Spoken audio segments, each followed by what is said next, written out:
Hey, welcome back to the Earn by Experience podcast, and thanks for tuning in. I'm Ben Browse. This week I had two friends on that have become more like family than friends, actually. Dave and Brent Frontino. I met these guys at a total archery challenge in Seven Springs, Pennsylvania, about 2 years ago, because I guess we've been to two now together. So I invited them down here to share a hunt, and we did. It was 4 days, and it was amazing to get together and just focus on just hunting and camaraderie and just hanging out and cooking and all that jazz. So we did a quick recap on here of the experience, and hope you guys enjoyed the listen. As always, thank you for all the support, the likes, shares, subscribes, all that stuff. Each week this thing seems to get a little bit bigger. So I want to say thank you, and I hope you guys enjoyed the listen. See ya.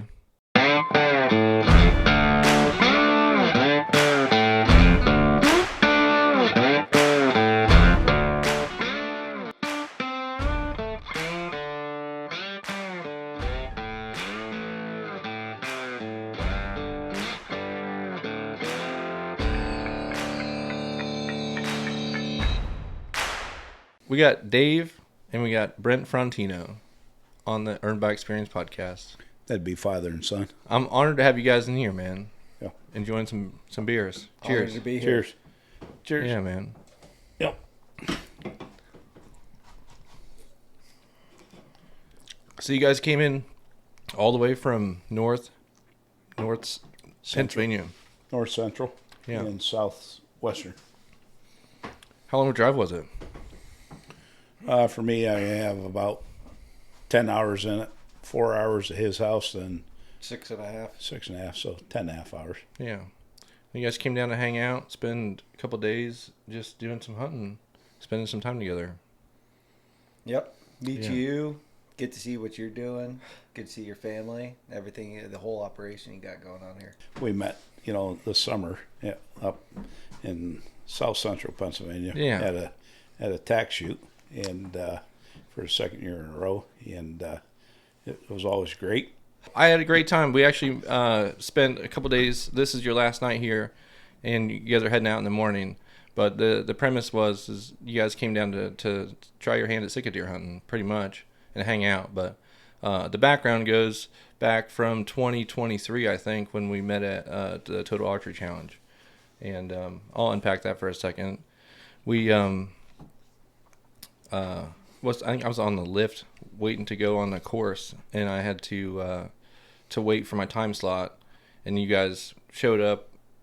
We rode the lift up, and then we got on the bus, and then when we got to the bus, or we got off the bus, I was shooting solo, and you guys offered for me to shoot, and then the more we got to talking, the more we clicked.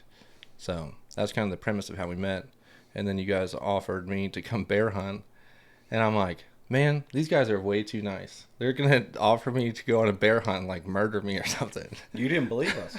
No, I didn't believe you. No, you didn't believe us at all. No. Of course, you didn't know us either, so I can understand what your train of thought was there. Yeah. It just, Yeah. not every day somebody's like, hey, man, you're a nice guy. You want to come bear hunt? Yeah, I mean, So- we exchanged numbers at the end of the shoot, and then after that, told you to get in contact with me. And then after that, you shot that buck 2 years ago, and I congratulated you on it for your first archery harvest. And then I was like, hey, that offer still stands. And you're like, no way. And I was like, come on up. Yeah. When you hit me back up, I was like, man, they actually do want me to come out there. I'm gonna have to do it. So, I mean, I was pumped to do it. It was just like one of those offers, though, that you never follow up on. I never do that because I meet so many people, and there are so many offers all the time. It's just, what do you call that? Like a blank offer or some kind of, it's just a thing to say pretty much. But I never follow up on it.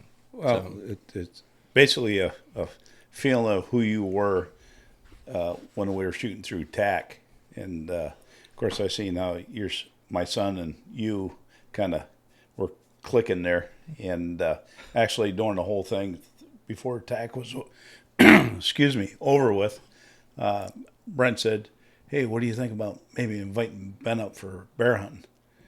Because he's new in the hunting, which you are.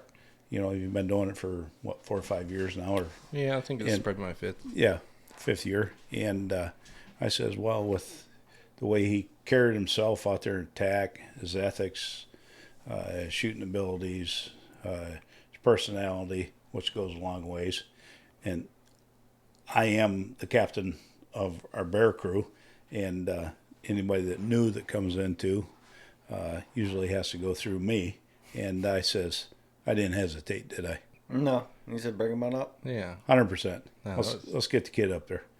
And you came. Yeah, man. There's And it was awesome. To my surprise, you come. Yeah, dude. I was ready to bring my bow and shoot out back. And Yeah. Clearly, I'm not from Pennsylvania because it was cold as all get out. You're like, no. We don't do a whole bunch of shooting outside this time of year. So No, it doesn't happen up there. came up there and met your family, met all your friends that you invited on the hunt as well, and had a great time and made forever friends. Really, Bear Crew's been there for 30 plus. My dad started it back in the day, and he passed the torch to me many years ago to take over the commander-in-chief, basically. And I'm soon and been working on it, that he's going to be soon you're commander-in-chief. taking the torch. Dude. It's big basically shoes to fill. It's basically a baton that's handed off, Yeah. and maybe someday he'll hand it off to either his daughter or whomever, many years from now. Yeah. And hopefully the tradition continues, because basically that's what it's all about, is tradition. And we strive for it. We try to keep it going. We've lost a lot of guys that used to come to bear camp, are no longer here. Uncles, families, family friends that were in it for years, and a lot of them that are no longer able to do it because their age. Actually, Brent and his cousins are the youngest in the group, and we used to go while my father's still in his mid-80s.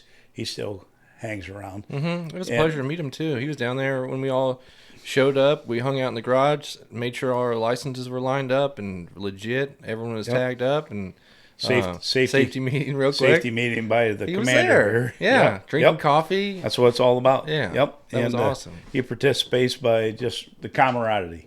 That's what it's all about. Yeah.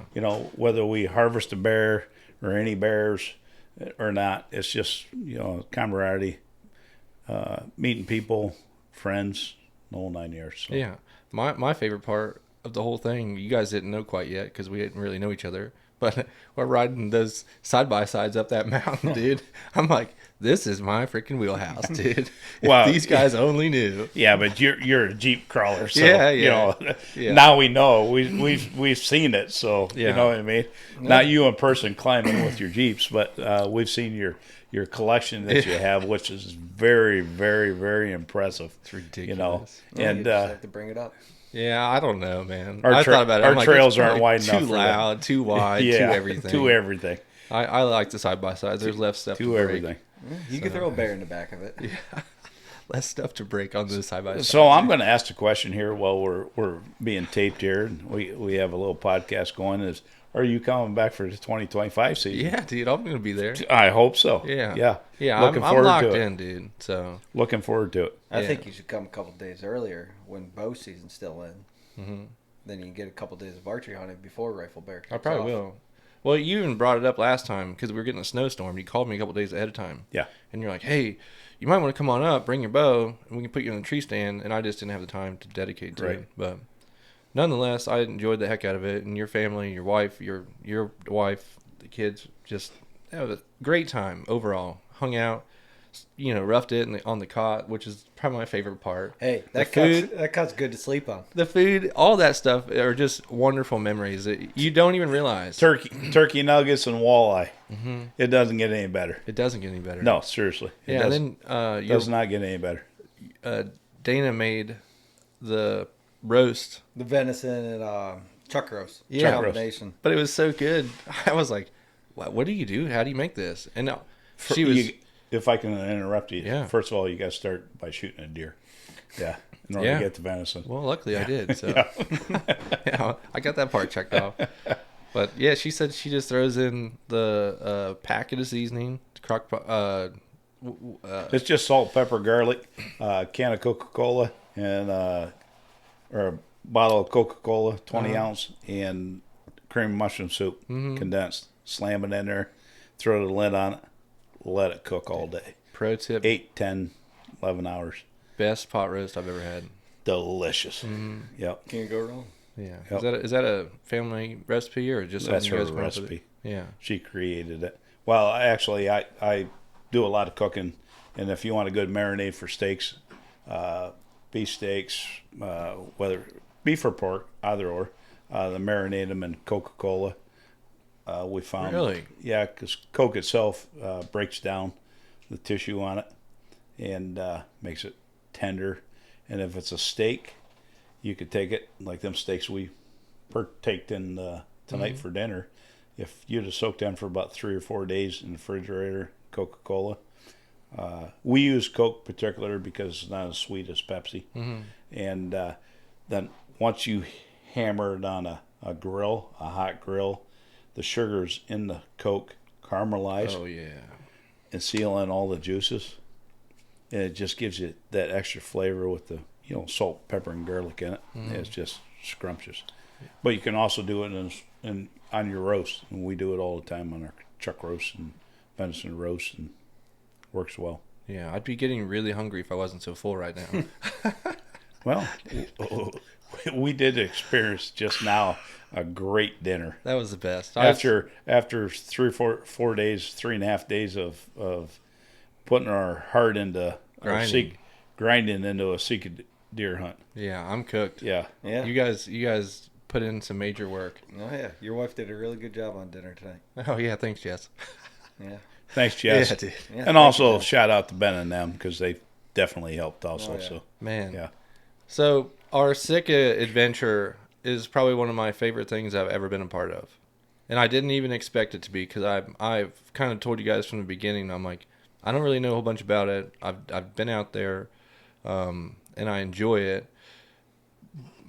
But I'm gonna show you what I know, and that was exactly what we did. And I learned more this past 4 days than the time I've spent out there hunting so far. So I've enjoyed the whole experience from start to finish. But it started out, we had a tropical storm coming in. It ended up missing us, but we still got some tidal waves or some kind of wind and Surge. Yeah, the tide surge. They shut down the OSV so we couldn't drive on. And then the bay was super windy, so then there was white caps in the bay. My little boat's not big enough to handle it. So we just had to rough it and walk on. In the very first section, what is it, like the first mile or something? Mile About and a half. 1,000 yards till you got to the hunting zone. Yeah. And then after that, I don't know, 1,000 yards again, a mile, somewhere in there. Yeah. But we looked, put our heads together, we kind of collabed and thought, well, this would be some good spots other than when I can't stop from laughing. When we picked a spot and then I ended up right in the way of your guys' spots, right? No, just his spot. Yeah, just your spot. So you kept going up further, but essentially I picked a spot that was only, 100 yards from you, accidentally. Maybe 60. Yeah, we didn't know until it was I think you called or something, right? And you're like, oh man, you're right there. Or no, I think I sent you my No, the bugle, screenshot. the bugle happened, and you said it was right close to you. Oh, that's right. And I heard the bugle from Sika. Yeah. And I said, man, that's close to me. And then you said, man, that's right on top of me, 10, 15 yards. And I said, man, Ben's in my back pocket. Maybe he's afraid of the dark. I don't know quite yet, but yeah. But, Oh, man. But this just didn't happen Wednesday, our first afternoon here, which was pretty impressive because I got the opportunity to see a couple Sika deer Wednesday afternoon. The first night, right? First night, had an opportunity on the hind. It didn't happen, but could have happened, but it didn't happen. My choice, and no regrets. That's what an ethical person is. And tomorrow will be a different day. but I'm going to have Ben continue the story. That was Wednesday of our first afternoon. I'll let him continue into Thursday here. Yeah, my mind's kind of a blur with all of it. Even earlier when you were like, yeah, you heard that, or you said something about me seeing one or something, and I'm like, I don't even remember at this point. We've had so many highs and lows and all the this, the that. But yeah, so that was killer. I just looked up and I saw this tree and I was like, that looks like a great tree. Started climbing. I went to climb it and then I was like, that's a terrible tree. I need to move to this one over here. It's way better. So that's how I ended up there. And then you picked a killer spot even further south than us. On Thursday. Yeah. Oh, well, you were in the same area on Wednesday, were you? No, I was just around the corner off that finger. Oh, that's A little right. bit Yeah, farther yeah. South. Probably about That's right. Thursday, you went 200 yards from you. That's right. Yeah. Yeah. But you backed out because the other hunter was in the area that you wanted to go to. That's on right. Wednesday. Yeah. You can definitely tell my mind is a blur. I did. I walked out. I was trying to get to the marsh because I figured that's where I wanted to be at, was where I know, a little bit about them. They like their feet to be wet, is what I've always heard. Well, and you e-scouting, Mm-hmm. and both of you e-scouting.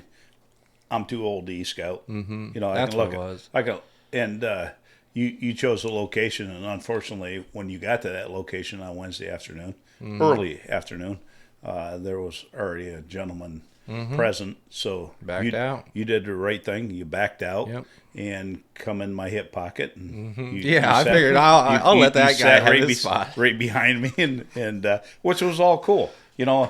I seen two Sika that night, and you didn't interfere with me because the wind was great for both of us, and Yeah, that was Wednesday, and I'm sitting there, and I can't remember if you called or not. All I know is I remember sitting there, and I just hear this bugle just light up, and I'm like, all the hair stands on your skin. It's the best sound I've ever heard, and I'm like, that was literally, if I could see through that brush right there, he's right there. He's not even 10 or 15 yards away. Never did get him to come out, but that was pretty exciting. Just to hear and the excitement of like maybe the opportunity is going to happen. So it's very unlikely, but something about it. High percentage. He was right there. Man.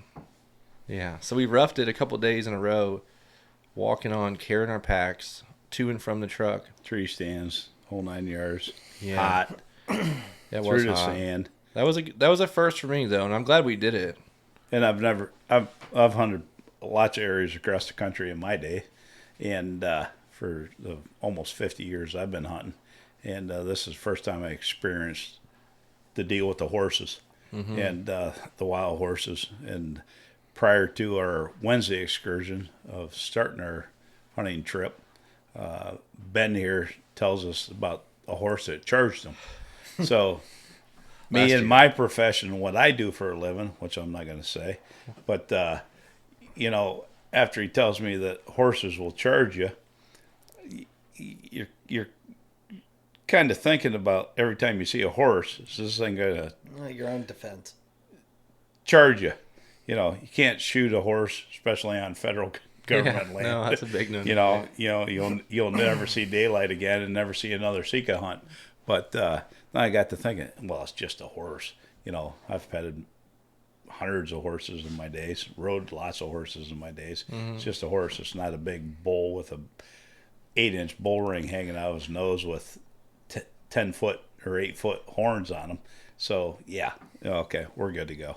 So once I got over that, I had no problems with the horses, and they were great to see. Tell you the truth, if you ever get a chance to come down and see the wild horses in this part of the country, I've seen them in the Outer Banks and south of here in North Carolina, and they are gorgeous, beautiful, wild animals. So Yeah. And none of them charged. I was in about 21 of them. And They were all chill, man. Yeah, they just all just looked at you, happy-go-lucky. Just Yeah. looked at you, then they just went back to munching. Yep. That was it. Yep. I think the one that charged me, I think it had a colt out there. It was trying to maybe be a little more protective of it, I think. But I don't know for a fact. All I know is I remember Jessica one time, we went out, we drove all the way to the end of the line, at the Virginia line. It was for I don't know why we did it. I think it was Emma's birthday, and that's what she wanted to do. Because you can. Yeah, because we can, right? Yep. And we got out. There's this old dilapidated house at the end, and we like kind of walked in, and there was like kind of like an opening. You walk in there, and we were gonna just get up close to it, maybe take a picture. And when we walked in, there was these trees, and there was like a I don't know 3 or 4 herd of horses. And I didn't think anything of it. Me and the kids were just moseying on up there. Next thing I know, Jessica's out there, like, you know, she had to raise her voice and say, like, something loud, like, hey, or something. But she threw her hands up. And I remember her saying, you just got to make yourself bigger than them. They're afraid of you just like you are them. But as long as you make yourself bigger and more, you know, vibrant, they'll run away. They say that with grizzly bears, too. Okay. Well, Yeah. Fair enough. But, I mean, it'll work with, you know, but if You never know. Yeah. But and I hope I don't get into that. Me neither. But that's what I did. Where I have to do it. You know what I mean? It worked. Yeah. It worked. In the middle of the morning, I think I was out there super early. But yeah, I'm just, you know, little by little, just learning more and more each time I go. And having you guys actually gave me the confidence to take my boat out there. Oh, that was sick. What was that, Friday? Friday afternoon. You gonna skip over Thursday where you sat back in his lap? Oh yeah, yeah. So Thursday. Oh, yeah. Good Yeah. point, Brent. You gotta have. You might have to help steer this thing. So Thursday, I would go in there gung ho. I'm gonna go find this point. I know I'm gonna go find this marker. I think I'm gonna go find it. We're back in the walk-in area. Yeah. Yeah. And I walked and walked and walked, and walked by the area. It didn't look good, and then I think I was like, it was in the morning. Right? No, we only hunted Thursday afternoon. We skipped the morning. Yeah. Remember? Oh, okay. Yeah. Yeah. Anyhow, But if these long folks, story short, if these folks could I got turned around. see your onyx thing that you sent me with your walking path, I was that you doing a walked grid. 8.4 miles. Yeah. You would have thought it was on a beagle. I was Yeah. doing a grid search. You would have thought a beagle was on a rabbit and Yeah. it was just chasing and chasing, or a fox on Yeah. or a hound on a fox, and the whole 9 yards. Well, all I know is I just resorted back to the same tree that I had a pin on because I knew it was a good tree and I could get up in it. And then that's what I did. So And how did I know he was back in the same tree? Because I could hear him climbing it. yeah, 60 I yards. sat in or that 80 tree yards. one more time after that. Right? Wednesday So Friday, afternoon. Friday Friday afternoon morning is when we went on the boat. Friday morning, you Right. sat back in that That's tree. right. Yeah, yeah. Because you went on another gallivant. Sure did. Yeah. Sure did. And ended up. And then I said, you know what? I'm just going to sit 4 feet off the ground. And the I'm just horse, gonna sit and here the and horse nap. come in and visited you. Yeah. Oh, yeah. The horses, I should Yeah. say. I'm like holding my pack up so it can't chew my stuff that's in there. Yeah. No, that was a great time. But And I really love to walk in. Oh, I did it too. was I fun. mean, seriously. That was a great time. There's definitely potential in there. Mm-hmm. Well, we heard some, seen some. Heard Yeah. some, seen some. Yeah, I mean they're there. It was Seen a lot- whitetail in there. lot I of mean, good the sign. cool part is it's anybody can do that. Yeah. That's what I didn't realize. Anybody. Yeah, I didn't know that. anybody. Yep. And it's Anybody. But I mean, I'm sure that there's a lot of people that do it. Can I ask you this question? Was Yeah. that the first time you ever done the walk-in? Mm-hmm. Yeah, I had no intention on ever. Really? Yeah, I'm Usually USV is open and you can drive down the beach and, Yep. and go there. Yeah. Yep. I just feel like it would be congested because if that's all people have, they don't want to spend a little extra money on the OSB thing. Well, That's fine too. Yeah, you and Brent were the ones that went in and checked us in every morning and every afternoon or every evening. We checked in and out. Not a whole bunch. And there wasn't a whole bunch of like people. 7 on the opening day and 4. Well, actually on Thursday we were the first ones in, Which is And, kind of nice, but there's people that come from all over, Right, like right. in the grand scheme of things. And I think overall there was only what was it, 130 deer harvested? So it's like, yeah, The- it was around 130, and I think it was like 29 archer kills. But isn't that what it's all about? Is people come like us coming from Pennsylvania, over, come right. down here to experience this. the cool thing No is, different than you coming to Pennsylvania to bear hunt. yeah, I agree. Yeah. And the cool thing is it wasn't even about the hunting. That was just it was, but it was, the byproduct was memories and hanging out. Exactly. And the family time, hanging, just chilling. So Oh, the whole experience dinners, is all- the deal. Yeah. So I think that it's more than just coming down and doing all that, but I've just had a great time. I'm like, man, I can't wait until next year already. And that's gonna be a hard year to get past, I guess. But It'd be like waiting for Christmas all over again. Yeah. Seriously. Oh, it kind of is. It is. It's just a whole different style of hunting, being on the island. Well, actually, I'm going to say this is my son and I's first hunt together out of state. I mean, we hunted our lifetime together, Yeah, and it was father and son, and deer hunted, turkey hunted, bear hunted, the whole 9 yards. And I watched him shoot his first turkey. Watched him was with him when he shot his first bear. With him when he shot his first deer with his bow in the backyard, and his first deer actually come and with a rifle with his uncle and I, present. And but this is our first trip because we've been talking about going on a trip and deciding whether we want to go west. Then you come aboard. Well, we could backtrack that all the way back to when I was 12. And then after that, I was like, Dad, take me out west. And you were like, not until you're 16. Right. Then 4 years passed, I hit 16. And you're like, not never until come. you graduate high school. Yeah. Then I'm assuming there's a lot of other guys out there saying, yeah, that's what my dad did too. Yeah. Then 18 come, I graduated high school, and you're like, not till you graduate college. they can only care a little further. Yeah. And then after that, it's like, okay, graduated college, and you join the workforce, and then you're just working away. Then, Wow, you really screwed up because you were living in Colorado right out of college. Yeah, I moved and up there. I really anticipated you staying in the West. Yeah. But for mom to come and visit you out there, and Dad would drag his bow or rifle or whatever I needed, but that didn't happen, and I'm glad it didn't happen. You know what I mean? Led us to where we are today. Exactly. Led us to Mr. Ben here. Isn't that crazy? And his family. But that's the way it works. The lefts and rights that you take. Oh. You right to where you're supposed to be at. Oh, yeah. It's like you going to your tree stand every day for 3 days in a row. You ended up back there. And there was a reason for that. Maybe. I mean. Well, there was. Yeah. You know what the reason was? He was close. Yeah, maybe. I don't know. Because we get into Friday where I said I was going to go. Oh, yeah. And then you hopped in Yeah, my and then I go right where you're going to go. Oh, that's true. Yeah, I forgot about that. Right. So we decided we're going to take my boat out there, which was epic. I did the... now let's rewind. This is the maiden voyage. Oh, yeah. With the new, GPS. Yep. Over the summer, I put a GPS on there because one of the things that I noticed is it's nice to have a little breadcrumb where you go. Exactly. Going in super early Yep. and late at night. Not late at night, but it's dark. Just to know where you get back safely and the boat and everything's safe. That's my number one priority. But went out there, great time. That was funny though. So we picked a spot. We go out there. Dave finds his spot. He's gonna chill. It's great. Me and Brent keep trudging forward. Heck yeah, it's gonna be great. I say I'm gonna go right here and I'm gonna cut to the middle and I'm gonna get out there and I think that's where I'm gonna post up. Yeah. Yeah. And I Lo said, and behold, I'm gonna I go all through the the way middle. up the end. Brent walks all the way up and around, and then we meet back where I cut through the middle at. So, yeah. Yeah, I go all the way up and around, and I was like, there's nothing there. I'm going to head back towards the marsh.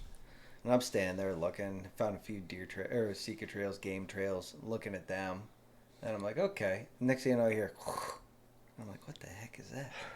So then I hop back up over this knoll, and I just see a guy, and I'm like, who the heck could be out here right now? And I whistle at him, he just looks at me, and I'm like, Ben. And he goes, yeah. I'm like, what are you doing here? He's like, this is just where I ended up. I was like, okay.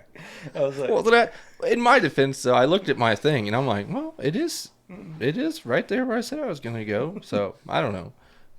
so then after We that- spread out. Oh, yeah. I mean, we were 380 yards. You found a apart. killer spot. Yeah, it was good. Yeah. That spot was awesome. Yeah, it was good. Not as good as my spot, but it was pretty cool. Yeah. Well, it almost happened this morning there.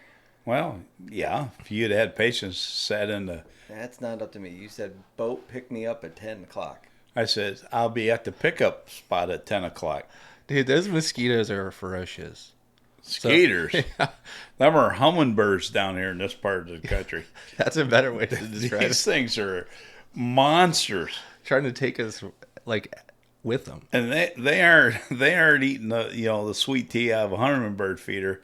you are the sweet tea and you are the hummingbird feeder. Yeah. Because these things like to chew. That's the caveat to all this. Yep. Is I think that you can be the toughest person. You could be whatever, but it takes a special kind of person to go out there and suffer through that. You got to embrace the suck of it.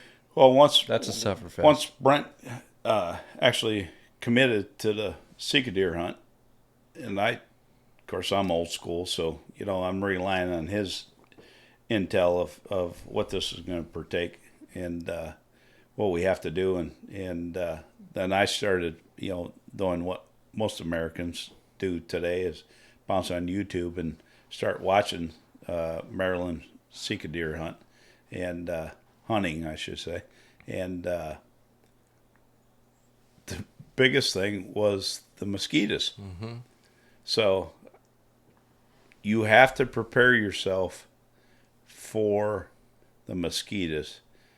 And how I can explain it, it's basically like if you're monkeying around at your house and you see a wasp nest, you know what the outcome's going to be when you open it up or hit it with hornet spray or whatever.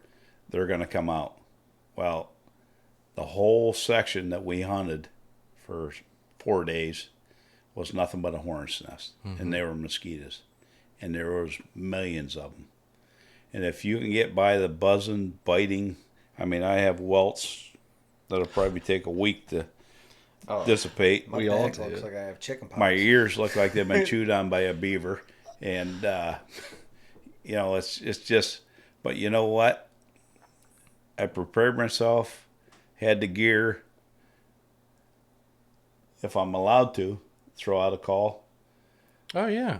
I heard pros and cons on thermocells, but I'm telling you what, I wouldn't have survived without a thermocell in the woods down here. Oh, yeah. It definitely worked. It definitely like, worked. As soon as you fired that bad boy up, well, you got to put in the little blue thing. Yeah, inside. you can't forget about the scent thing in it. You can't forget about that. You Forgot about that on Thursday. You just can't burn the morning. butane because that's just not going to work. Yeah. Brent, how's your thermocell work? It isn't. Why not? I don't know. Sucks. This thing sucks. I would. That's a waste of money. Blah blah blah. Well, how do you got it set up? You got the little blue thing in there. You got to put that in there. Well, yeah, that's the scent thing. Yeah, that keeps the mosquitoes away. Made a difference, didn't it? Oh, it did. Yeah. Also, elevation. Oh yeah. I mean, that was the biggest thing. As soon as you got 5 feet off the ground, it was like 80% of them just disappeared. Yep. Until the sun goes down. Yeah, until it starts to go down. Until the wind started to die down. Last hour? Yeah. That last Forget about half hour. If you have a good wind, a strong wind, then the mosquitoes are laid down anyways. Unless you're on the ground walking through the brush, because you're going through your prag, the brush, what's the other? Myrtle bush, the whole 9 yards. Once you hit a bush, there's actually thousands of them. Or if you just walk through the marsh on water. Yeah, marsh on the water. You just stir them up. Doesn't matter. They just swarm you. But the thermocell, carry one with you. They work great. Yeah. And I recommend it. I've heard a lot of people say they don't work, but I'll say, I'm going to carry one. Oh, yeah. Maybe they didn't put the blue thing in it. Maybe they followed my path. You know what I mean? Or no butane. Yeah, because I've heard, maybe. Yeah. I've just heard mixed reviews on it. I'm like, well, they're not that expensive, but at the same time, it's like, I mean, why not try it? I brought one and it worked great. I'm going to say I wouldn't have survived the 4 days of hunting without one. Yeah. Seriously. It's brutal. Yep. And Brent there, kudos to him. He says, hey, what do you think about thermocells? I says, yeah, go ahead and grab us a couple and we'll give them a whirl. And thank goodness he did because they come in handy. You guys are champs, dude. Like, there's not very many people other than a couple of my buddies that I've been out there with that I could say if I invited them out there, they would do it. Cold hard truth. It's just, and I understand that, and nothing against the ones that can't do it. You know what I mean? Well, people won't even try to go because of how brutal it is. Right. So, And I guess that weans out a lot of the people that wouldn't want to do it. And like I told you, I got a lot of diehard friends that I've hunted for a lot of years, and I named one in our conversation that probably would do it out of hundreds that are outdoorsmen that would be able to survive the first hour, with, whether you had a thermocell or not. Because thermocells don't keep them all the way. No. Okay, it just deters a majority of them. And it's not a bug zapper where they're just surrounded to it and they're getting zapped, you know. But yeah, you have to have the desire for what we're out there for. Is the Sika deer hunt. Oh yeah. You still have to find it enjoyable. You know, it's like sitting on a lake in a hot boat catching fish.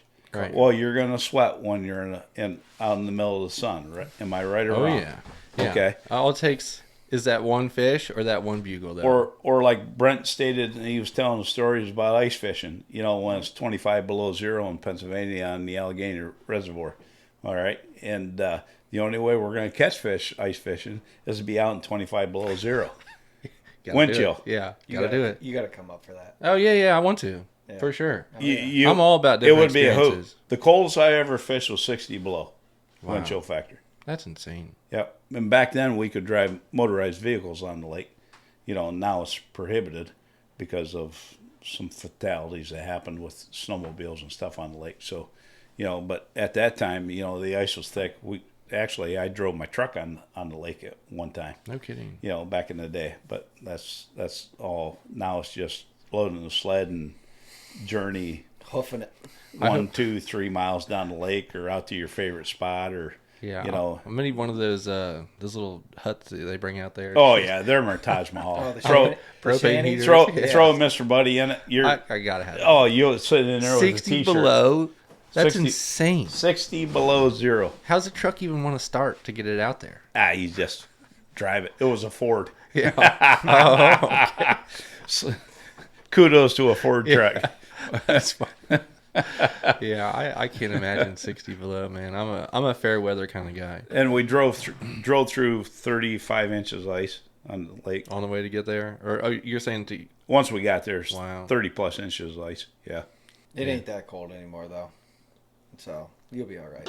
Yeah. I think they blame it on global warming, but Yeah. Well, I kind of go back and forth on that, whether or not it's true or not. Thank you, sir. you're welcome. No, you'd enjoy it. But Yeah. it's anything though. Any part of hunting, there's always some sort of suck involved into it. If you're bow hunting in November in the northern part of the country, I mean it could be 18 degrees out. Yeah. You sit in a stand all day, dark to dark. I mean you're gonna get cold. That's everything. So For yeah, zero. But one thing about today, you young men, both of you are young. Ben, are you in your 30s? Yeah, I'm 35. 35. Brent's going to be 35. Huh? 34. He's going to be 35. And these guys here are same age, but with the onflow of the new technology of hunting gear today, you can basically sit out in any environment, Yeah. you know. But back in my days, You guys are roughing it. ooh, Don't even describe it. ooh. Yeah, roughing it isn't Yeah. even a good enough You guys description. He got a taste of it back when he was kids. You didn't grow up in a hunting family. No, everything's new to me. Yeah. And if It's you all were, great though. You were 12 years, 11 years old, going out in the woods with Dad. Then 12 years when he started hunting in Pennsylvania. Back well, I then was there going was out earlier than that, like 6 with you. yeah, he was tagging along in deer season and stuff like that. But nowadays with the clothing and the boots and the electric boots and the heated vests and hats and they're all programmable by your cell phone and the whole 9 yards. I will say I don't have any of that stuff. It spoils you. Yeah, I don't have any I don't have any heated gear. You have really no need for it down here. No, necessarily. right. Correct. Yeah, exactly.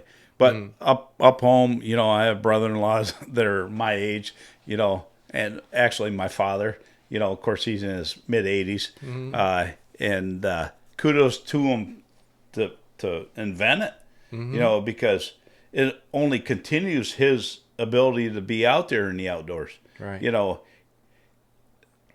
I hate to say it, but there's going to be a time that he's going to have to give it up or is going to give it up. He's been saying that for the last 10 years. But in his heart, he can't give it up because that's what he grew up on, is hunting with his dad, and his grandfather. And, then he watches his 6 boys that he has, all right, that are still continuing to do it. Then now all his grandchildren, and now he's got some great-grandchildren that are coming up in the hunting industry. And you know what? That's probably just a little bit of drive to keep them going. I'm sure. But also the new equipment that's out there, the heated vests and hats and gloves and boots. I love to see him try to operate it and run it. And he bitches and moans about it because the batteries don't work, but yet he doesn't have them turned on, and they're all cell phone driven, so he's trying to turn them on and off with a cell phone.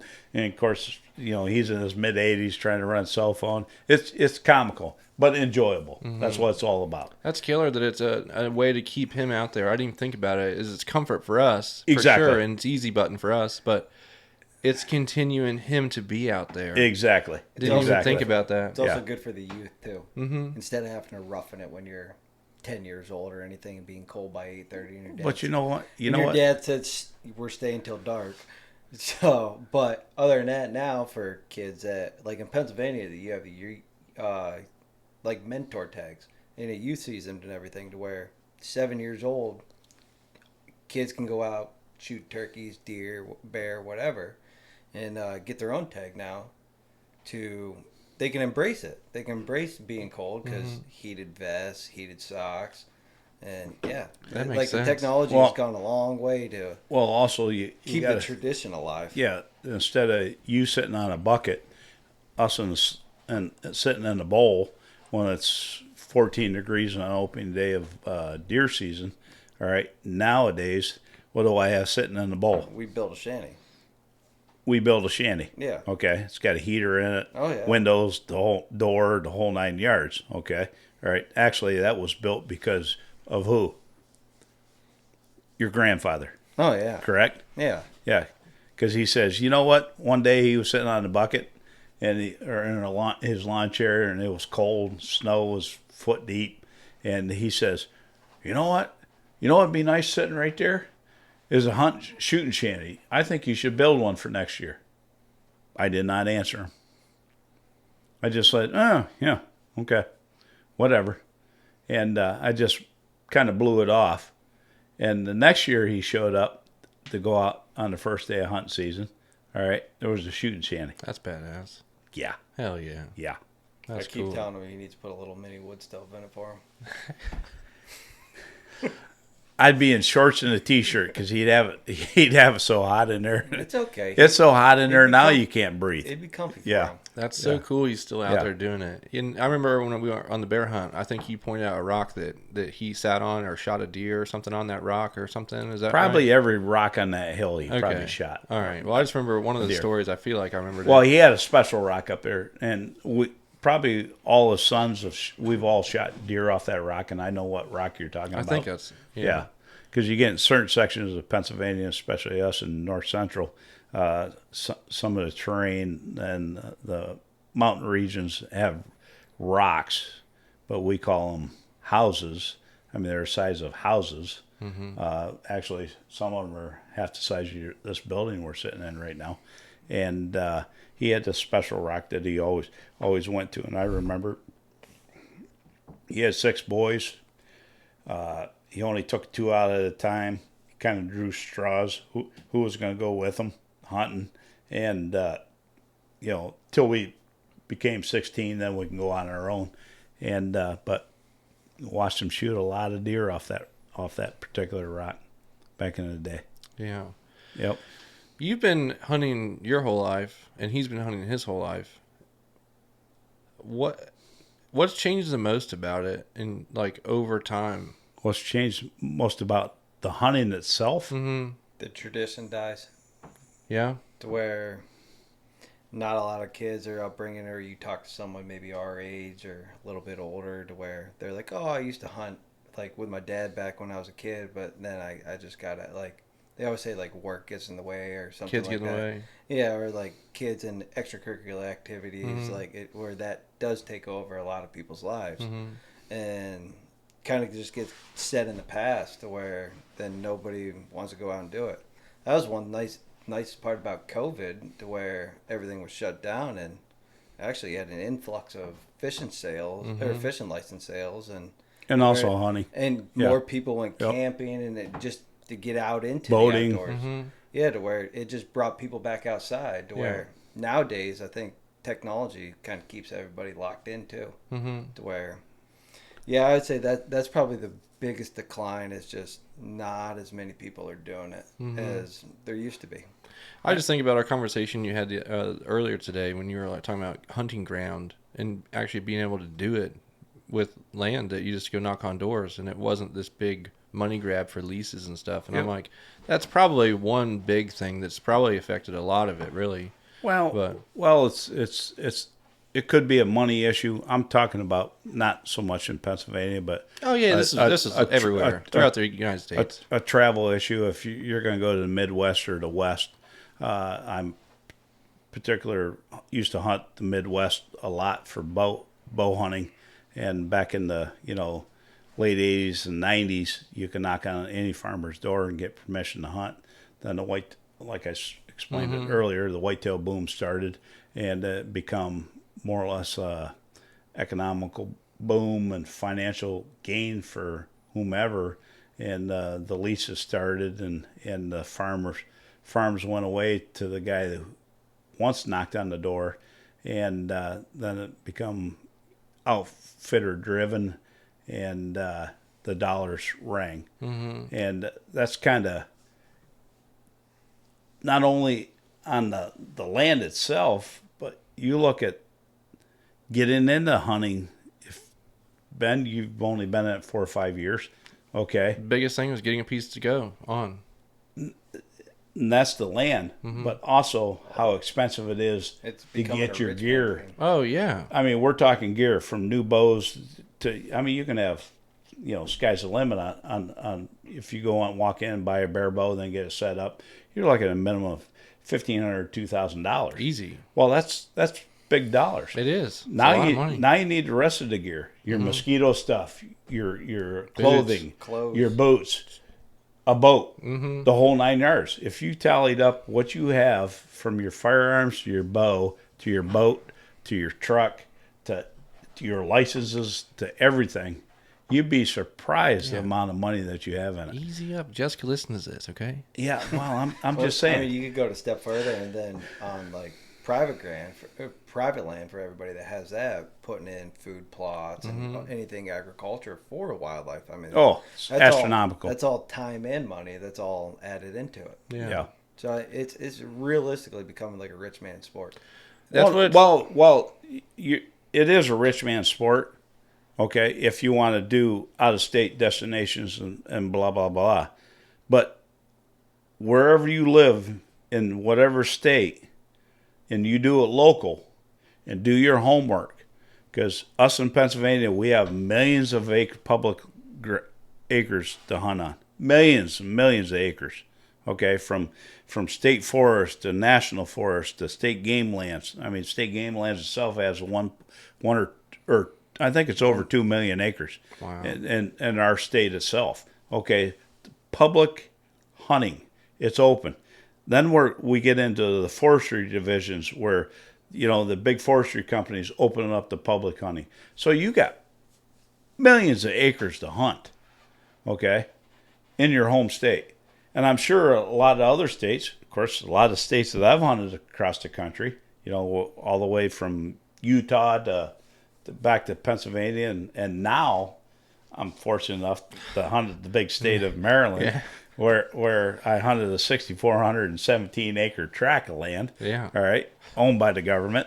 All right, which I felt privileged to be on because I helped keep it, under control from my taxes that I pay. Yeah. All right, And your tag that you had to get. Exactly. Your out-of-state resident tag. Exactly. And believe it or not, the out-of-state resident tag for the state of Maryland is cheap compared to a lot of other tags that I've bought across the country. We've had that conversation on here before. Exactly. And it is. It is cheap.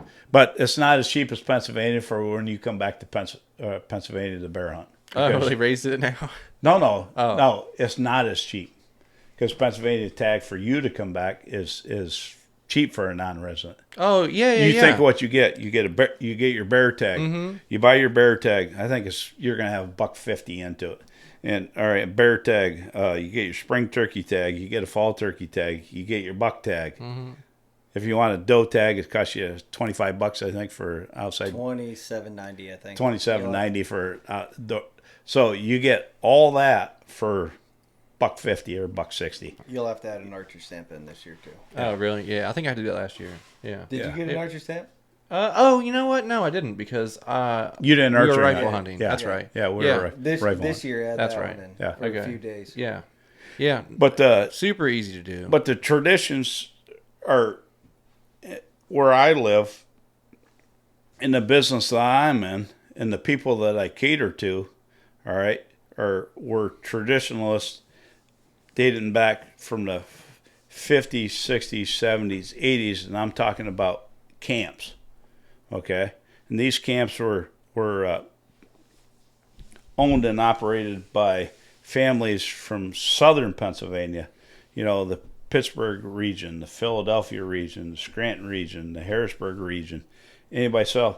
Because back in the day, if you wanted to harvest big whitetails or see number of whitetails, you had to come north of Interstate 80.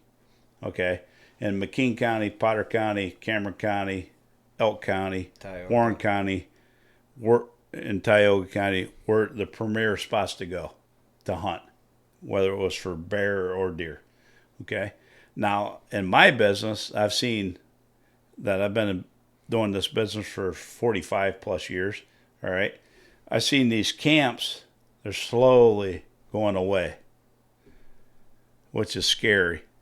Okay. This camp used to have 25 years ago, 30 guys come in for deer season. Guess what? The camp is gone. It was sold off. Somebody bought the 12 acres that went with it, built a house on it, okay?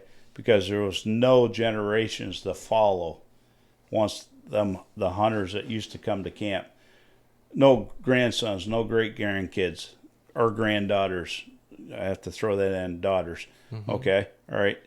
Nobody that wanted to do it. And that's just not one. That's hundreds that I know.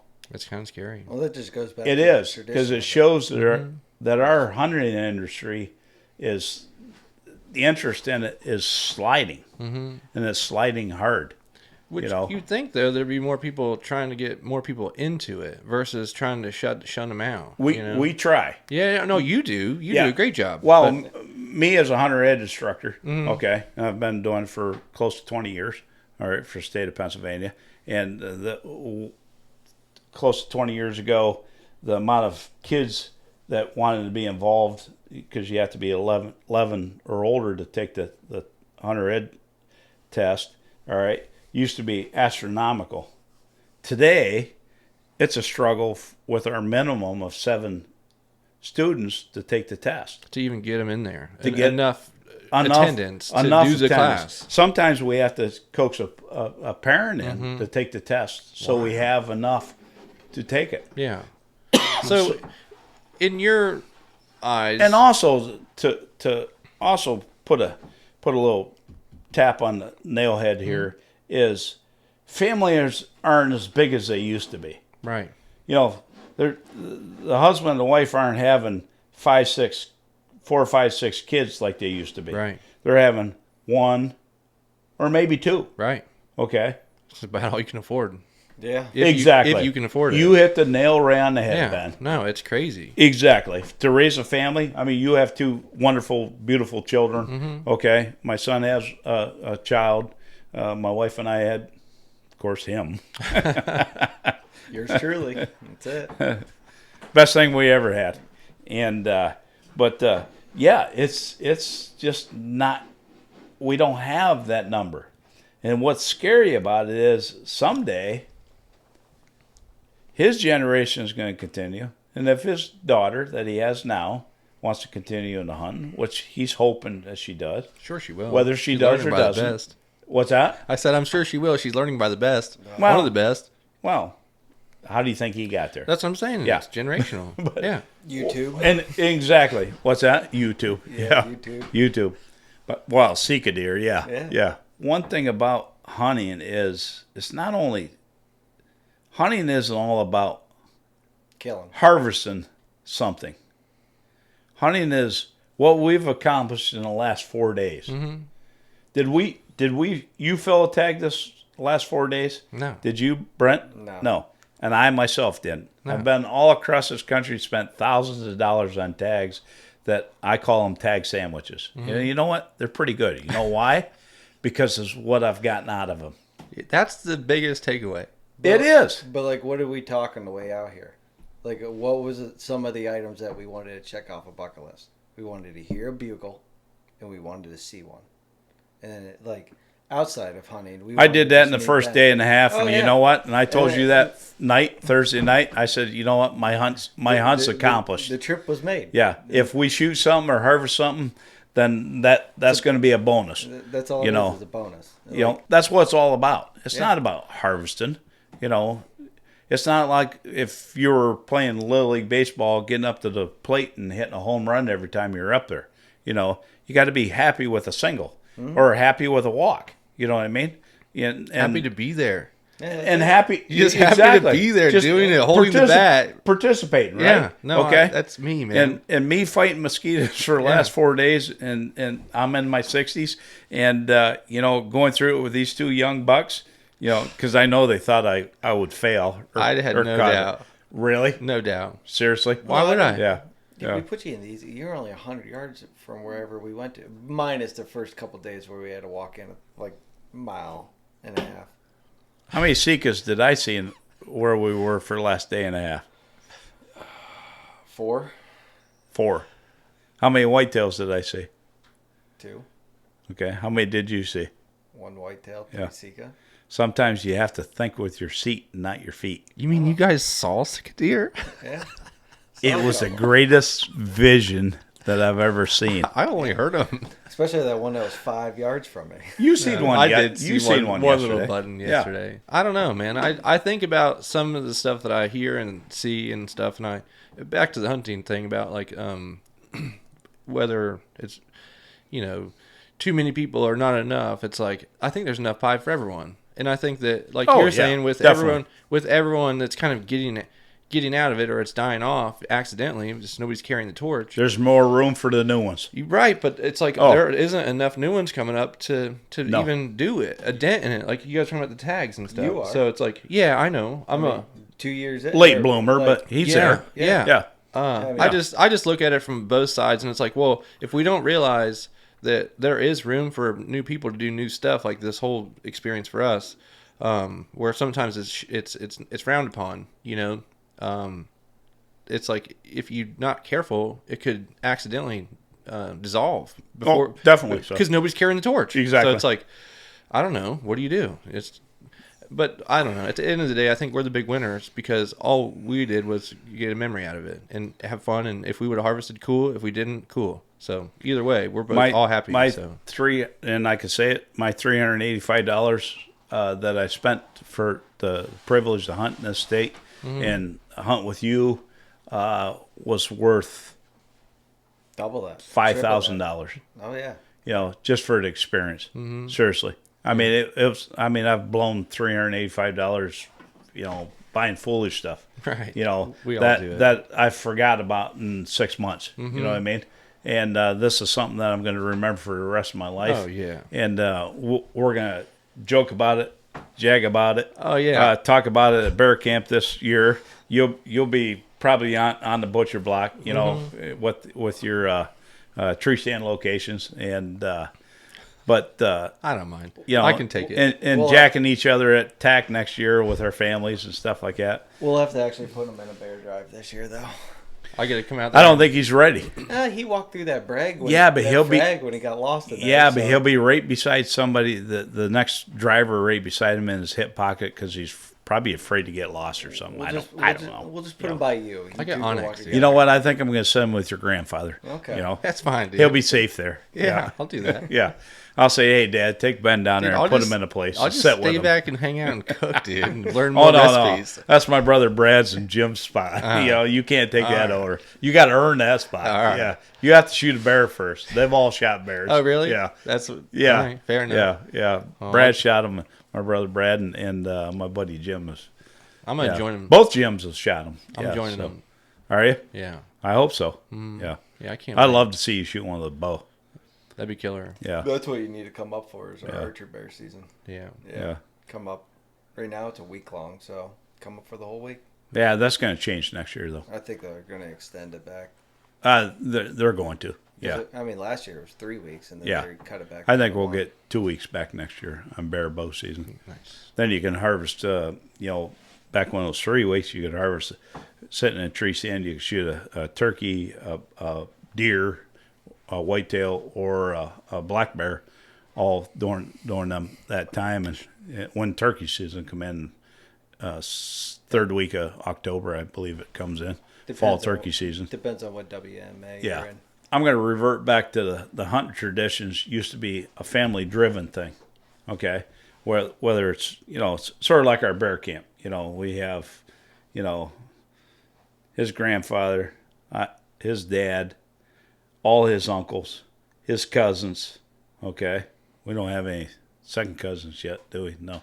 No, we don't. No. Grandpa don't have any great grandchild yet. Not yet. They're at the hunting end. 3 generations. 3 generations. Yep. In it. And I remember when these guys come available and old enough to be able to bear hunt, and for this, watch his smile grow when his grandchildren started in the bear camp. I mean, you could see it. Oh yeah. I mean, it was there. Not only me as a father seeing him come aboard, okay, and he's got a couple cousins that are about the same age. All right, to watch them, the generations come aboard. But that's what it is all about, and what every family in Pennsylvania that was into the hunting was all about at the time. And a majority of them have dissolved over the years, and it's sad. It's not going to come back. Yeah. What do you think about it being like getting so far from the hunter-gatherer style, like living, to like where it's now it's like a hobby, like where it used to be like you'd work less, say like actual labor at your job, or maybe you just lived off the land. You really didn't have a job. I'm saying old times. It's like we've gotten so far away from like traditional styles and what you're talking about, like traditions. It's like it's the conveniency. Yeah, you can it's kind of crazy. Availability. Hop in your It's pickup crazy. truck, drive 10 minutes down to the supermarket, pick up a ribeye or whatever you I know. want, a piece of chicken, and then take it back home. I know. Or you don't even have to do that. You can just go to a restaurant or fast food joint, and to where that's what I you don't think have about. to go. You don't have to go out. And, Ben, how come you don't have a garden out there that's probably, I'm going to say, let's say a half-acre square tilled up Well, with a fence around it to keep your critters out of course. I'll show you a picture. And turn around and have your kids out there maintaining it, harvesting it, growing it, harvesting it, weeding it. I can tell you my experience exactly. Missed opportunities. I built one. I built the most beautiful garden I've ever laid eyes on. Fenced it in.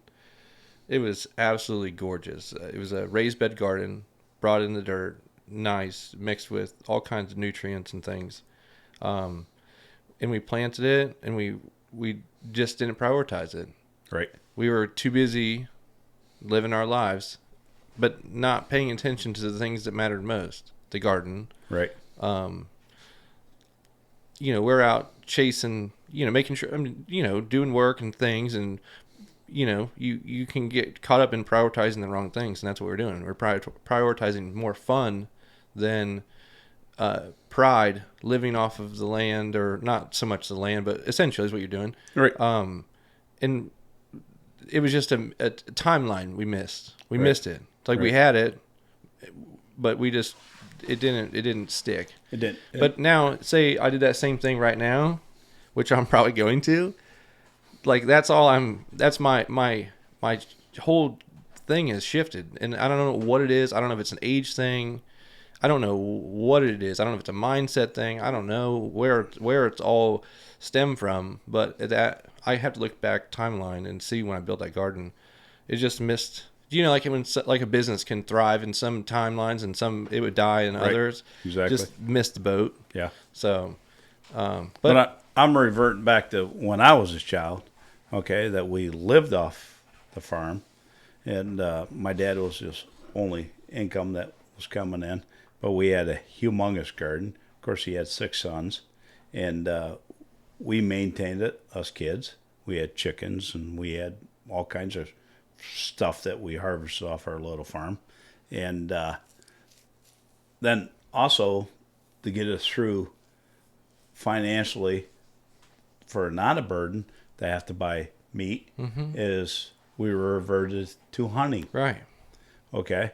And with 6 boys that all hunted, and my mom at that time hunted, and my dad hunted. That's so badass. So we would fill the freezer with venison.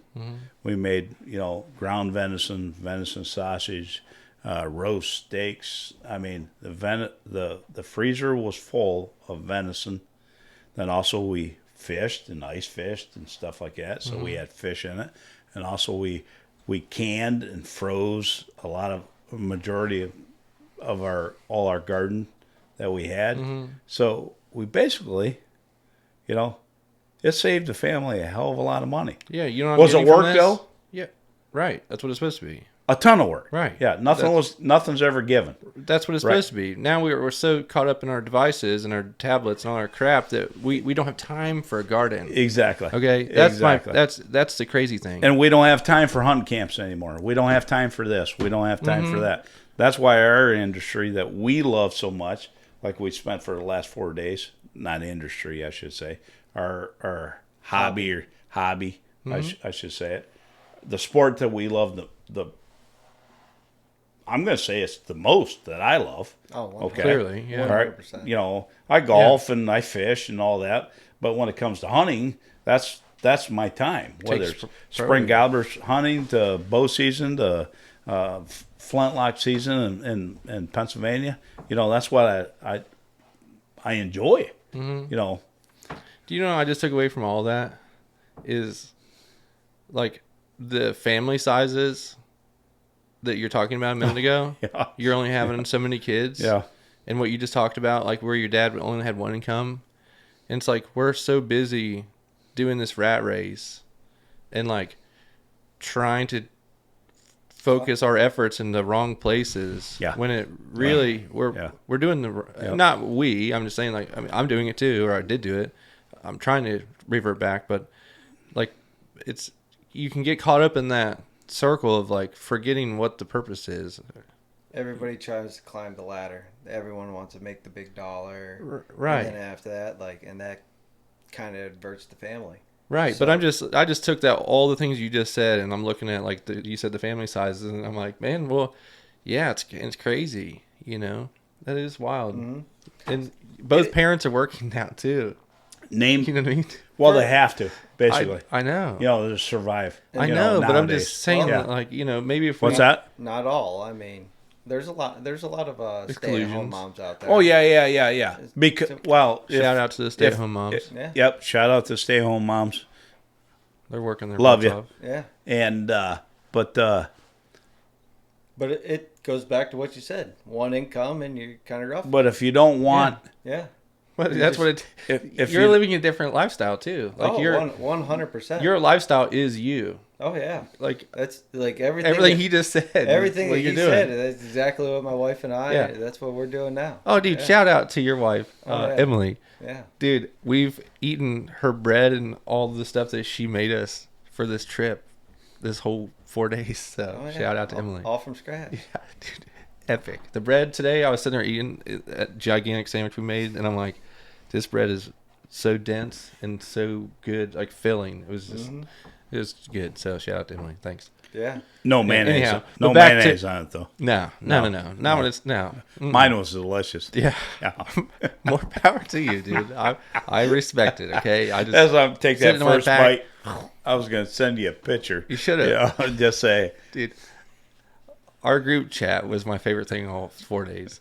was it? Yeah, we got to keep it going, dude. Oh, we will. Yeah. Yeah, we will. Yeah. But like revert back to it. It's just basically like what both of you said though. Is everyone's like, oh, I don't have time for that. Like I don't have time to do a garden, or I don't have time to do that. But if you want to do it, you'll make time. You prioritize it. That's in anything in life. If you You can prioritize or if you're overweight and you're like, oh, I don't have time to go to the gym. If you really want to lose weight, you'll find time to go for a walk or go do whatever you need to. A couple push-ups here and there. Like, prioritizing. and that's it. And like it's however you want to adapt and build your lifestyle moving forward.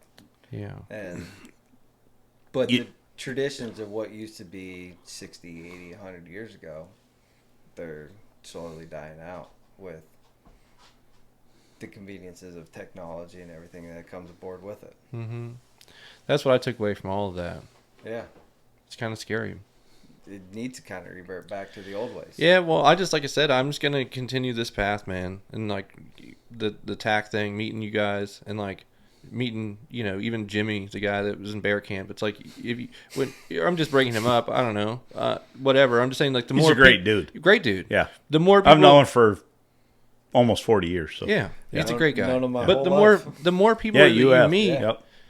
And then, like, I expose myself to that, and the next thing I know, I meet this whole other circle of people, and then it branches off, and it's like it can almost restart. Kindle. It's Rekindle. like Yep. that's what I've learned as Yep. well. It's like everyone's super inviting, and like if you just expose yourself to it, and that's kind of what we talked about too. Is like I knew I wouldn't find anybody. Like I'm not going to go talk my buddies into getting a bow, right? So I was like, well, Why not? they're probably just not going to get a bow. I mean, like you said, they're expensive. When I first got one, I thought, oh, I'll give them an opportunity to shoot it. I love this so much. Maybe they'll like it too. But I could quickly see that it wasn't going to be something they were just going to go out and invest in, right? They're not going to go hunt. They're not going to do whatever. So I was like, well, guess what? I was going to, not that I'm looking for anybody, but if my friends aren't doing it, I'm going to go find something like the 3D shoots locally that I started doing. That's how it all started, really. But I'm like, well, if I can't get them to do it, then I'm gonna just go into that world just like you would with hunting. And like, I guess my point was the network just continues to grow.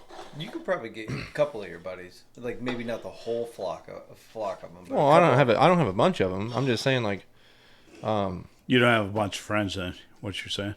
keep your circle tight. yeah, but I'm just saying it's easier to have, say, I find a friend that's already into archery and already into hunting, and we already have similar interests, and it all clicks, and it's kind of cool that just seemed to be what has happened multiple times. So I mean, I got one buddy from college when I met him. He was just the opening day Pennsylvania rifle hunter, and then over the years of meeting him, talking to him about hunting and everything else, seeing where all that goes. Eventually, now I mean, he's die hard into waterfowl. Like him and I got the blinds, the deeks, so we've gone out and did that.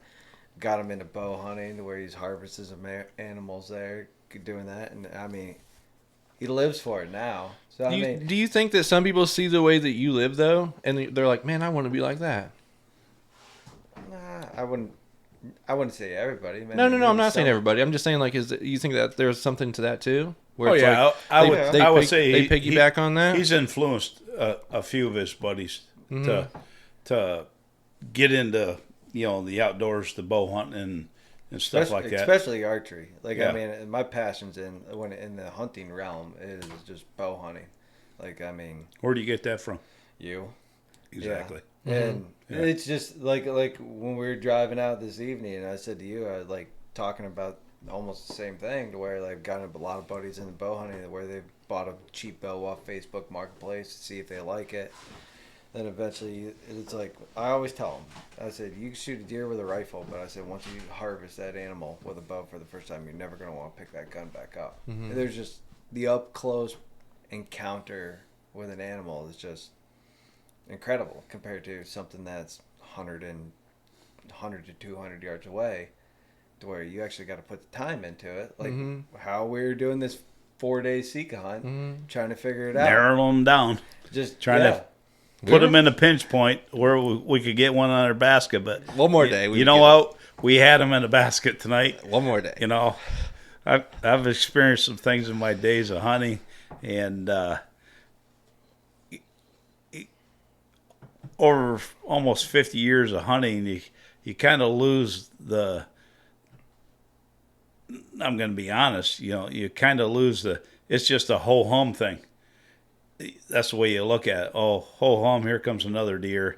It's a buck. You know, I'll shoot it, and it's over and done with. You know what I mean? And take it home, stick it in the freezer, and consume it, and it's over and done with till the following year. But not necessarily, because, I mean, you're at that stage in your hunting career, and you've been there for the past 15, 20 years, to where you'll target just one deer. Well, I do that. Like in Shame on them trail cameras. Well, and you also get enjoyment out of seeing people go and help them too, I'm sure. Oh, so yeah. It's everything. I do mentor hunts, It's everything. especially in turkey season. You know, every year, the youth program I'm involved in, I always look for somebody to take out. And I got a new one. And basically, I usually acquire them through a hunter ed class. New kid coming in. This particular one I got for next year, he's a great kid. Watched him since he's been knee-high to a grasshopper, and he just took a hunter ed course. His dad's really not into, he doesn't know anything about turkey hunting, and I always throw it out in the class that, hey, anybody interested in turkey hunting next year? You new, hunter's ed graduate class, look me up, and I had a student walk up. And I was hoping it was him, and he asked me, "Hey, Mr. Frontino, would you take me hunting next spring?" And I says, "You're the first. You're in." Heck yeah. Well, I know Jimmy said that you're one of the best turkey callers he's ever listened to. Well, Jim, I may be the best turkey caller, and I'm going to make sure Jimmy sees this if it's aired the next couple of weeks. I'll make sure he gets on it. I'm pretty good at turkey calling. I've called, and I'm not going to say how many turkeys I've called in, and but Jimmy can't shoot worth of shit. No, it's not that. I hate to say it that way, but it's not that. I gotta back up Jimmy's defense. No, See, you guys can't shoot. You know how you're our boat cap today, taking us out for past 2 days now on the boat. Him being the guide. Turkey on, he just puts you in a bad spot every time. I don't put you. You guys are old, just puts you in a bad spot veteran hunters. You guys, I just sit down and say, "Hey, go find a tree." You guys choose your own spot. Just put you you in a bad. So it's like me running the boat on the ground, right? Yeah, I mean, stuff happens. You know what I mean? And me not carrying a firearm, and I did shoot one with, last year. With my dad's 410 that he gave me, and just so I could keep the 410. He forced me to it, but I haven't harvested a turkey in many years in Pennsylvania with a shotgun. I've shot a couple of them with a bow, and bow season, and in fall season, and but you guys just can't shoot. I think it's all pressure. It's all in the guide. I don't think either one of you two I'm looking at right now would have made it with a Sika deer coming in screaming at you. So. Oh, yeah. I had it on Oh, here dude. we go. Here we go. Yeah. Locked in. Locked ready to go. in. Training Ready to all go. year. Yeah. Ready. Yeah. Letting it rip. It almost happened, and that one came walking by at 5 yards. Yeah. Dude, if that button came by, he would have gotten If someone could have just said, you know what, let's stay out till 11 o'clock. Like, taxi doesn't need to be over here right now. All I needed is butter on me It would have been right there. this Maryland sun was cooking this big boy up. Oh, Yeah. yeah. Get Yeah. hot this morning. I was like a lobster. You should have just said your thermocell worked, so you should have just said a couple layers. A couple layers. I had a T-shirt on. That wouldn't work. You'd have been all right. Thermocell or no thermocell, them vampire mosquitoes you got down here would have drained me.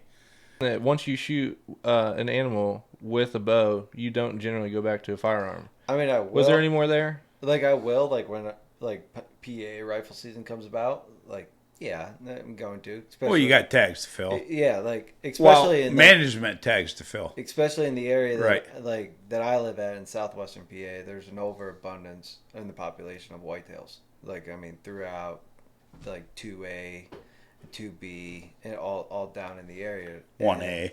Yeah. Well, 1A is north, Right.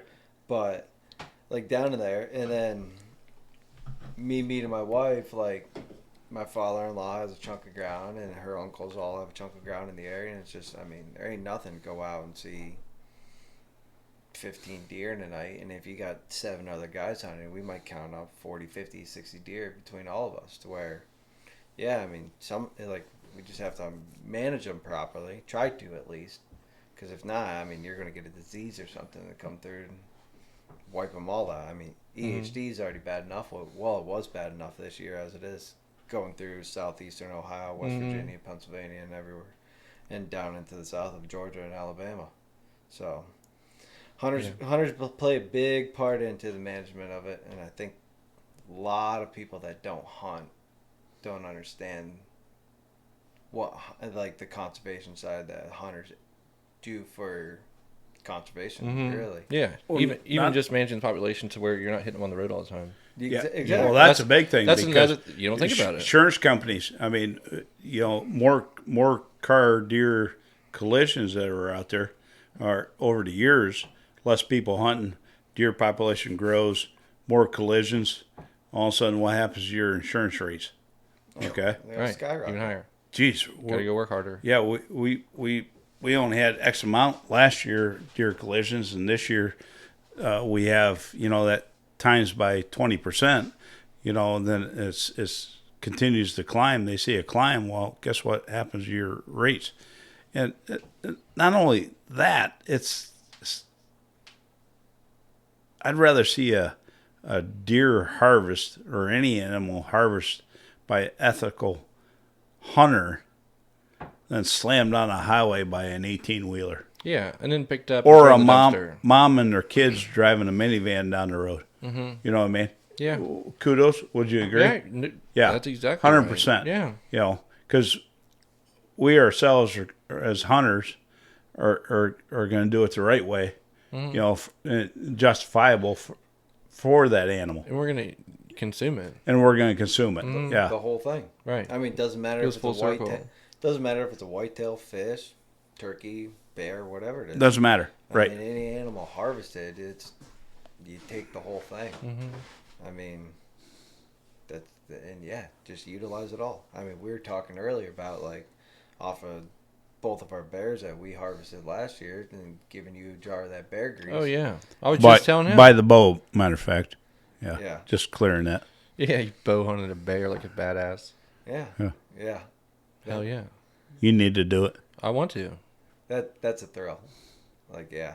I mean, his was a guided hunt, but we won't get into that. Well, whenever the season comes in, I'm gonna go ahead and try to mark it on my calendar to get up there and, Jess already thinks you're coming, so bring you my bow. yeah. So Are you Yep. coming up for archery bear this year, or probably. that's 19th through the 25th? All right. Yeah. Yeah. I'll You'll be love I'll it. be up I'll be up at his on the 25th. All right. Then rifles the first Saturday before Thanksgiving. All right. Well, we'll put a plan together and try to make it happen. But yeah, I'd like to do that. I think it'd be killer. Something outside of my comfort zone where it's just enough where I'm like, well, I just got to put one foot in front and see where it leads me. So that's those lefts and rights that I find just by saying yes, Like, gotta do it. But you guys are offering. I'm like, Well, why you wouldn't were I? offering a Sika deer hut, and here we are. So Yeah, I mean, you're Yeah. like, come on down. Yeah. And I told you as soon as you said it, and I was like, yeah, I'm gonna be down. Well, I don't see any harm in it. I mean, the state's making money. We didn't harvest a deer, and no harm, no foul. So we had a great time and enjoyed the shit out of ourselves. So We didn't need a harvested deer. Yeah, I mean, the only benefit would have been like, cause like you being new into it, and then myself and my old man, we process everything ourselves, from like after we harvest one from dragging it up to processing it ourselves and then putting it in the freezer. It would have been nice to teach you the ways of that, like seeing one, taking the hide off of it, deboning it, and then going from there. Yeah, I that's one thing that I'm hoping to learn more here soon, is that part of it. And then even I take mine just as a processor, but then I get back, all the cuts and ground venison and whatnot, and I'm like, this past year I told myself I was going to do it, and I never prioritized it. It goes back to priority. I could have made other choices, but I wanted to further process it, like snack sticks and things like that. And I'm like, that's the enjoyment side too. It's fun to do that, and I know you get into that and you're all about it. But that's my living. Yeah. I think that's something that it's like that's a whole nother hobby. It's just further processing it and doing jerky and snack sticks and smoking it. And like, I geek out over food anyhow because I like to cook. But I'm like, why wouldn't I? You did a hell of a job on them steaks tonight too. Mine was a little overdone, but I was sweating it. He had him nervous because you said your wife was perfect. Yeah. I looked at hers over there and I was solving. I mean, I was drooling over hers, and I look at mine and I tried to swap because I saw it. I saw it on my plate. I was like, why is mine more rare than yours? Yeah. Anyhow, I mean, still good. You know what the saying is. Still good. So it was delicious. Don't get me wrong. Yeah. Thank the cow. But to get back to like your point on like making snack sticks or jerky or sausage or whatever, it's a fun process that you're doing. And then like that venison burger, that venison bacon burger that we brought out, we had the first night here, all you guys loved. And it's just nice. Amazing. Like the product that you, after going out and harvesting an animal, and then you break it down and you make a product of it, and then you get to enjoy that at the table with other people. The whole process is something that you guys do, like start to finish, and it's enjoyment the whole time. That's what I like. I want to learn how to do it, and it's not something that like you just learn. Like I can't just hang out at the butcher shop and them probably teach me. It's like I got to have people like you that take the time to show me how to do it step by step to get it to the point where I can further process it. Well, you come north and shoot one, and it'll be a 1 hour and 4 beers later. Okay. You'll have her down packed. Yeah. How's that? He shoots a bear, then we're going to have to cut all the fat off of it, teach you how to render that down. Hey, man, I'm all about it. And I will gut your bear if you shoot one. All right. I got everybody's first bear. Okay. Yeah. Is it hard? No. Oh, no. Oh. It's different, but Okay. it's like if you ever field dressed a pig. I didn't think so. Yeah. Okay. You will have blood on your face, too. Oh, nice. Oh, yeah, Bear definitely. blood. Yep. And if I would have shot a Sika, you would have ate some Sika hurt. Is that right? Oh, yeah. All right. We would have cooked it first, though, right? No. What? Yeah. We would have. Okay. Yeah. You eat scrapple, for God's sake. That's Yeah. Eastern Shore, dude. Huh? That's just what we do. Yeah. Yeah. You got to fit Scrapple's a big thing up my neck of the woods, too. I know. So, The yeah. crazy thing is, I think up there they deep fry, don't they? No, they fry it. They do? Just Okay. pan fry it. Yeah. I think it's Jersey's that deep fries it. I know. Why would you deep fry it? They're from Jersey. I mean, that's bad on bad there if you deep fry it. Yeah. I promise you that's how they do. Are you serious? I'm 99% sure. Really? Yeah, I'm Wow. 99% sure. I could be wrong. Scrapple fritter. I could be wrong. Is that a scrapple fritter? Is I that what don't they know. would call that? I don't know. I just remember going to a restaurant in Jersey one time, and I was like, "Is this deep fried?" And they're like, "Yeah." And I'm like, "Thanks, but no thanks." So anyhow, Well, but yeah, I would like to learn the process of doing it all start to finish because I think there's Right. more pride there. Right. Where then you have a setup. Where you have a designated area where you're doing this stuff too, and it's more like the garden is priority. It's like it's part of it. There's no negotiating that. It's like, well, I like that, so that's what I'm gonna do. yeah, you know what the nice thing about that is You know exactly where the knife was used. It's sanitary. exactly. But the money you save on and kudos to all the processors out there because we need them. We need them. I mean, 100% we need them. But the money that an individual can save pays for your Pennsylvania hunting license. Really? Oh. Easily. Easily. Okay. I don't know. Easily. I don't know what they It's are. not that down- much here. What are they in Maryland?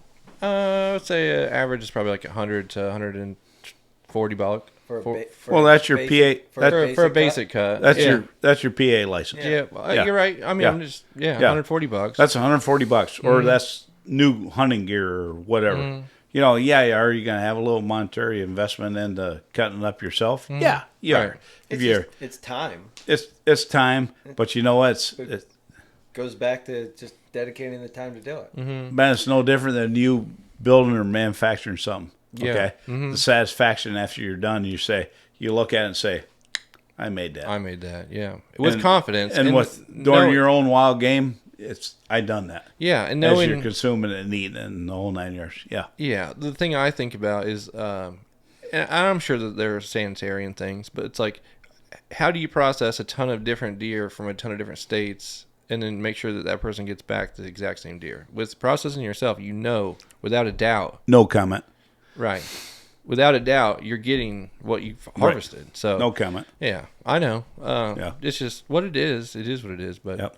That's just one of the things that also further goes through my mind. It's like, I know where I know how long mine sat in my truck for. It's like, you know, that's all. So, you know what we're going to do right now? What? We're going to revert to Friday. All right. Afternoon. All right. Okay. You're going to have to walk me through it. Friday afternoon was the first boat day. We're tired of walking in. Yeah. To the walk-in area. Well, okay. Mother Nature blessed us now with the opportunity. Well, the sound, is that the sound? Yeah. Yeah, the sound. I call it the bay, but the sound sounds way cooler. So the sound, I like that. I'll call it the sound. Yeah. The sound had laid down because of the wind. We kept praying that OSV would open. OSV's still closed. Okay, and my old buddy Ben here has a killer. I mean, a sweet John boat. Yeah. 20-footer. You busted her out. $150 on the back end of it. Suzuki. Yeah. And a 4-stroker that purrs like a kitten. Yeah. Or a mountain lion or Don't whatever you want to say. Don't talk it up too much, dude. Oh, I'm going to. Break tomorrow. It is sweet. Well, I won't be in it tomorrow, so. That crack will be farther down the line. Yeah. But anyways, he bought some new electronics GPS system for it. Works for navigation on the sound. Because I didn't realize how shallow it is. You know, we were in 6 to 8 inches of water up to 5 or 6 or 7 feet or 10 feet of water at times. But he wanted to break it out Friday afternoon, and the weather and the water allowed us to do so. And we were so excited. And once we dumped it in, I seen a glow on his face, like we're freaking doing it. Exactly. We're freaking doing it. I can see it on your face without you even saying it. You're saying we're doing this. Yeah. Well, there's a little apprehension because I don't know. I like to go into things knowing exactly how they work. That's just who I am. Well, and you want to do it the right way. Always. Yeah. Don't want afraid to fail, but yet I'm not afraid to get outside my comfort zone to a certain extent, it seems like. But I'm still figuring myself out in that aspect. But I'm the type, though, that like I would have done it by myself probably and like went really slow and figured it all out and got my plot down. Right. And then the next time taking you guys out, like with extreme confidence, I can get you there with no issues, What's the fun in that, though? I know. Well, there ain't no fun in that. Well, and we did it together. Yeah, which is even better. And you enjoyed that. Yeah, it was very eye-opening. And also, when we were in 8 inches of water and the props hitting the ground and the motor's all the way up. It's not ground. It's sand down here in this sandy spot. But it's trimmed all the way up. The jack plate's up, and we're like barely scooting through this thing. And I'm like, man, I know I looked at the tide. Something's wrong here, but whatever. It was great. I'm glad we experienced it. But, over from Friday evening and both days today going in, we learned hitting the sandbar there a couple times. But we figured out, and you have the track now to get into the deeper water in the channel to ride it in smooth. But the whole thing is, I'm going to tell you young boys, okay, your track changes from year to year, storm to storm. That channel will move throughout every day. And the only way to know it's where to go and how to go, especially in your canals that we went up, if I can call them canals. They are canals, little jetties in to get to our locales. The sand itself, or up north in our region, rock and mud, Clay. okay, and everything else, it changes from year to year. All depends on how much water you got moving. Yeah. Or how much wind's moving the water. And, and I'm sure that sound does the same thing. Oh, it does. But that ride you have, I don't think you have anything to worry about. Yeah. I mean, that thing's sweet. Yeah. You're going to sell it to me. I don't know. Come up on your offer and we'll talk about it. I ain't coming up on the offer. I mean, that track on the first track in, I'll always have that through Spartan Forge there.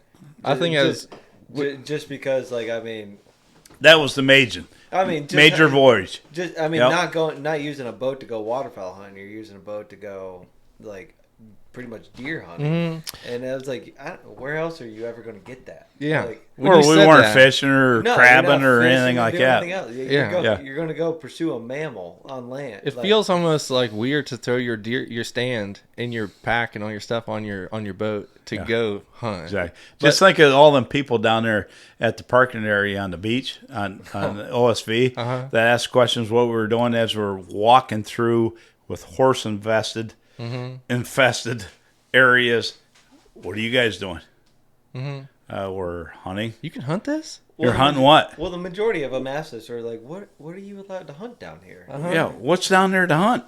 Well, deer. We're hunting Sika deer or whitetail. That's our two options this time of year. I was amazed at the reactions. Oh, it was. They're what? And you know what though?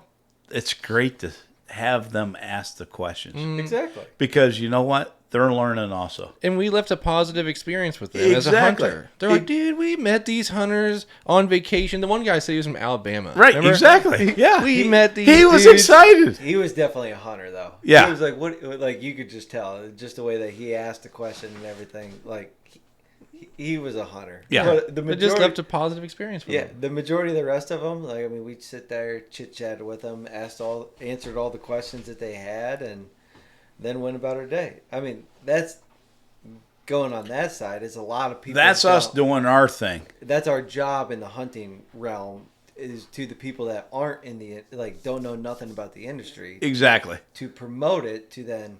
They're probably none of them people No. that we talk to are ever going to actually go out and hunt, but who knows? It might spark. It might, The young ladies with the hands on the hips, they were kind of concerned, but Yeah. but we aren't out there to harvest horses. No. They're a beautiful staple to our country and our national parks, I guess, because that's where we were at. And but it's good for people to ask questions. And we left a positive experience with them. That's my favorite part. Exactly. Was they walked away and they were like, man, They knew the answers. that was nice. They got their answers. Those guys were respectful. They're Exactly. polite. They Yep. answered our questions. We stopped. Yeah. We acknowledged everybody. And there was quite a few of them that, Even though we're carrying our packs and our stands on our backs. and our bows Yeah. in our hands and the whole 9 yards. Yeah. And Definitely much nicer Right. boating in. But I'm glad that we did that. And I'm glad we did it during the day to get in, leave a track, and then we were able to come back in during the night with extreme confidence, knowing that we were right back. that new technology, that GPS system, It is sweet. It is. That's But that's it's- the advantages of technology nowadays, to be able to do that. Because, like, on our boat ride back, like, if you didn't have that Garmin with the track on it, like, going in the dark in the morning, you're never gonna find that. I mean, Well, don't say never, because the old timers used Well, to. oh, the They've old traversed timers- that sound 9 million times. they would probably clock it. Like, Nope, they'd be going, and use landmarks. Yeah, lights, they probably would. lights, and Yeah. everything else to get where they needed to go. And fortunately, we're in our area that we are today with the technology that we have, like you stated. But why not use it? It's there. You got to. Why not? And it's if, a tool. if it's affordable and you can afford it, I fish up north with my second son, Fatty there, and the technology that he's got on his boat, Oh, I'm sure. that I'm saying, nah, we don't need that. Well, No, once you he don't. gets it, No, you don't. You just egg them on. To sure buy is it. nice. and I do because he buys it, and but it is nice, He recently added life scope to our fishing vessel, and Video game fishing. yeah, exactly. It's almost like cheating, but you still got to give them the bite. That's I it. mean, I mean, regardless, you still got to give them the bite. If you Really? can see them, you still got to give them the bite. So you can see down in there. Oh, live scope changes everything. Live scope's like Oh, You, my. wonder like how Ben I feel like playing I one of shouldn't- his I video shouldn't games. know this. Wonder Yeah. if that would actually work for crabbing.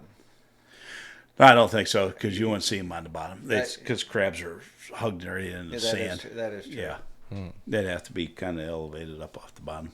But yeah, but if it's available and you can afford it, Yeah. Why not? Luckily, those aren't. why not? Yeah, they're not the that little whatever GPS isn't. It wasn't crazy, but I liked it because it can hook up to future stuff like a trolling motor or whatever. You can link it to a lot of stuff later on. I'm excited Yep. about it. But yeah, I can't wait to see that boat next year. I really everything fell into place where I really wasn't looking for a boat. Comfy seat. Yeah, Yeah. I know it's got some stuff. It's how I got it. I haven't done anything to it other than I changed, changed the oil. in it. 14,000 Don't now. listen to him. But Don't see, change anything. 14,000 now. Yeah. I don't know. Well, I don't think so. But maybe no. Over time, how I use it, like when I figure out how I want to use it, I'll probably put like things on it or make things that quick disconnect Right. to like say store a Bose or store my stand where it's not beating on the gas tank or whatever. But it's time of owning it. right. But let's revert back to the boat. The boat. It's rad. If you wouldn't have had the boat, No. we just spent the last day and a half doing what? Walking on. Walking on. More carry. Yeah. Things happen Mile, for a reason, mile, man. mile and a half in, mile and a half out.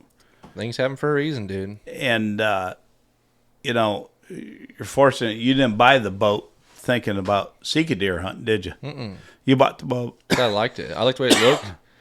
You liked the way it looked. You're going to spend some time with your son out there, which you have, and your Crabbing. family, crabbing and fishing and the whole 9 yards. Yep. And the boys from Pennsylvania come in, and All of a of sudden, course, you have buddies that use their boats to get into Sika deer hunting. Then That's how I learned about it. Brent and I roll in the town, and you hadn't used your boat for Sika deer hunting, and we kind of christened it, not with any Sika deer riding in it. No, I wish. I mean, it was close. I mean, we had some great times, close times. Could have had a whitetail. We're gonna have Should have. some tag Should've. sandwiches. Coulda, shoulda, Brent and I are not so much Ben because he's still got time, but without the boat, Brent and I would have never experienced it either. Because you experienced it with your buddies, okay, on their boat. Yep. But him and I, when we got on that boat on Friday afternoon, of course, I love boating, all right? But I've never hunted out of a boat or used a boat to gain access to a hunting ground, all right? That was a first for me. And thank you, Ben. Yeah, man. Okay, all right? And definitely a first for Brent. Oh, 100%. And him and I were just freaking charged. Well, you made a comment on it when we pulled in over there. You're like, dude, look at your two smiles on this. Oh yeah. I mean, we had to take a picture. Oh yeah.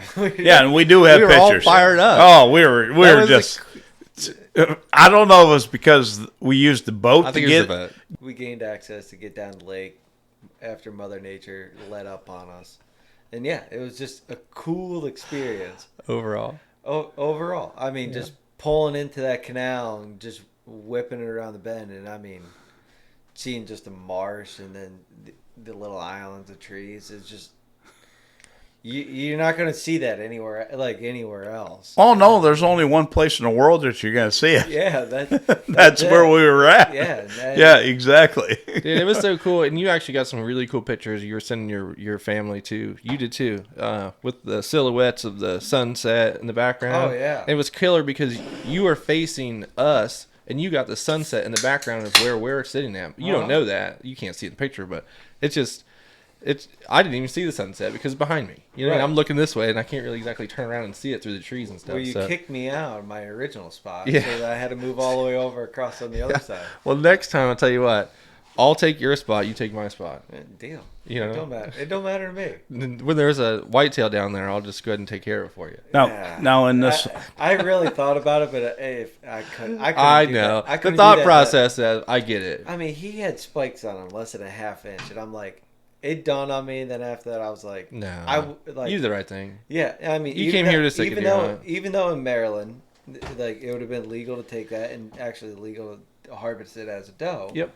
But I was just like, if it was a flathead, I would have made the shot on a flathead. But in your defense, you can shoot whitetail in any state, and you can do them.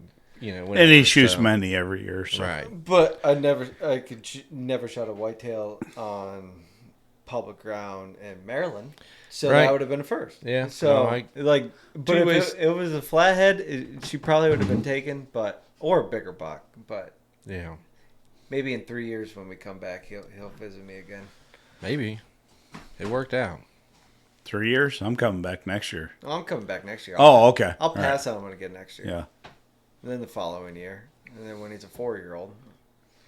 Yeah, I enjoyed the shit out of the 4 days, man. We ate good food. You brought a ton of food down. It was kudos to you, Ben, for being our guide, host, companion, and more so, a great friend. Yeah, man. That we've come to know. Well, I love it. I feel the same way. Likewise. Family.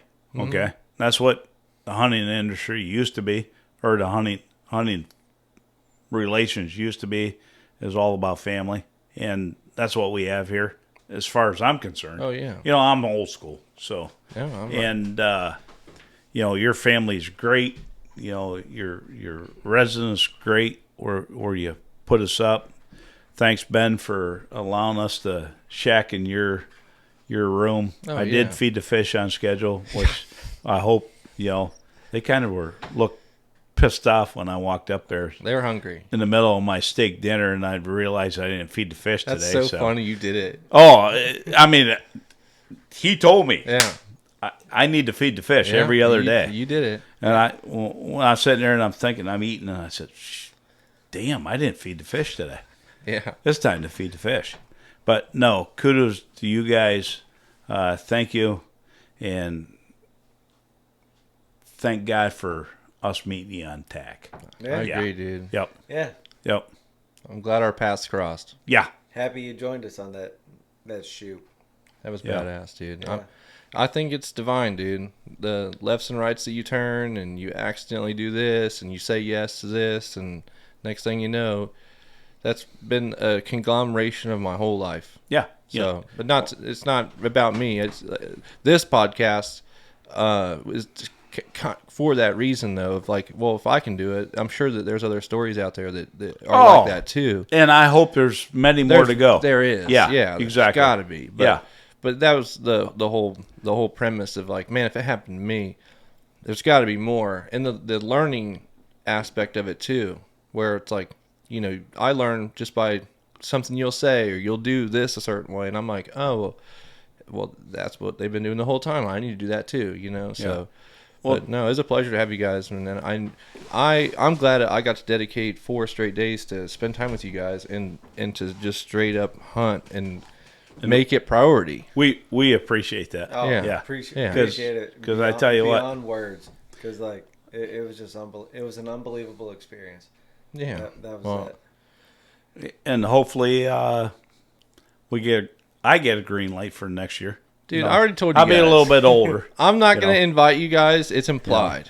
And a year from this month, I'll be retired. So there we go. So, next year, So push it the extra week. Oh, I can stay as long. After next year, next year I could probably push it as long as I want. There you go. Until it happens. Until I kick you Yeah, out. you'll be texting me after like 6 days. I can't do it anymore, dude. All right. Yeah, please come back again. Damn, he didn't bring enough food. Been eating too good. No.